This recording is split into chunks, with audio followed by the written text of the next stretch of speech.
బయటకేమో మేమంతా ఒకటే అంటారు. కూటమి ప్రభుత్వంపై కలిసే పోరాడతామని రొమ్ము విరిచి మీడియా ముందు బిల్డప్లు ఇస్తుంటారు.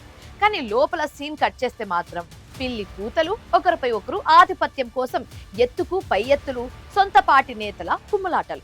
2019 నుంచి 2024 వరకు ఒక వెలుగు వెలిగిన ఆ నియోజకవర్గంలో ఇప్పుడు సొంత పార్టీ నేతలే ఒకరు గొంతులు ఒకరు నొక్కేసుకుంటున్నారు.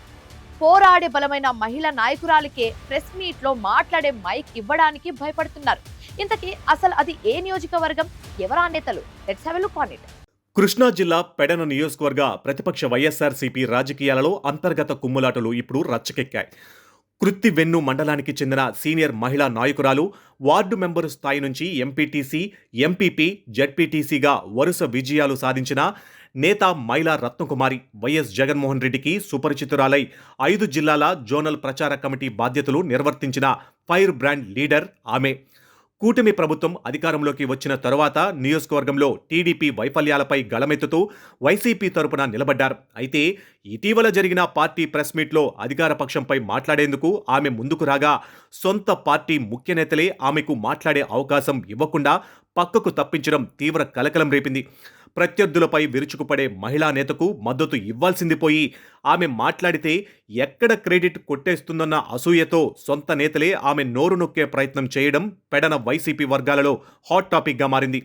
సమన్వయకర్త ఉప్పల రాముకు అత్యంత సన్నిహితురాలిగా ఉంటూ వాగ్దాటితో అధికార పక్షంపై విరుచుకుపడే మహిళా నేతకు ఇప్పుడు సొంత పార్టీలోనే పొగబెడుతున్నారనే టాక్ వినిపిస్తుంది.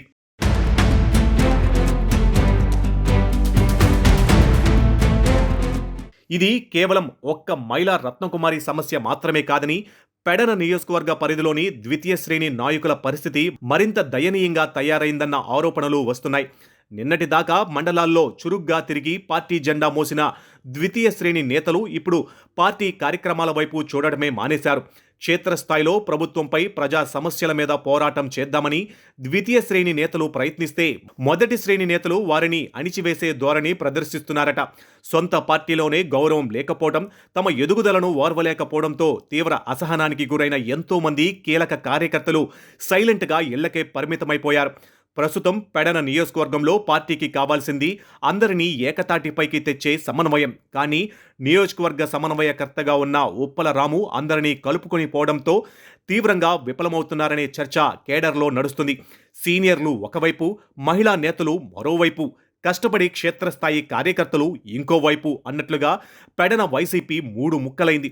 అధికారంలో ఉన్నప్పుడు పదవులు అనుభవించిన కొందరు నేతలు ఇప్పుడు విపక్షంలో ఉండి పోరాడే వాళ్ల కాళ్లు లాగుతూ ఉండడంతో పార్టీ గ్రాఫ్ రోజురోజుకు పడిపోతుందని స్థానిక శ్రేణులు ఆవేదన వ్యక్తం చేస్తున్నాయి.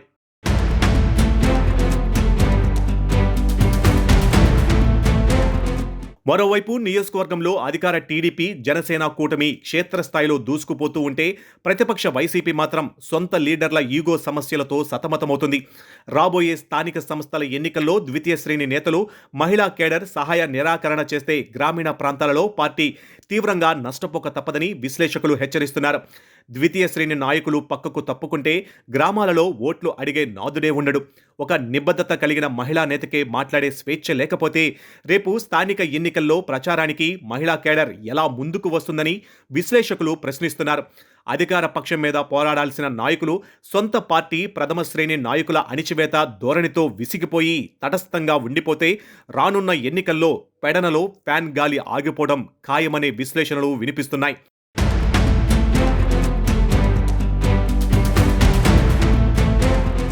ఇప్పటికైనా పార్టీ అధినేత వైఎస్ జగన్మోహన్ రెడ్డి పెడన నియోజకవర్గ అంతర్గత కుమ్ములాటలపై దృష్టి సారించి అణిచివేత ధోరణికి చెక్ పెట్టకపోతే రానున్న ఎన్నికల్లో పెడనలో ఫ్యాన్ పార్టీకి గడ్డు పరిస్థితులు తప్పవని హెచ్చరిస్తున్నారు.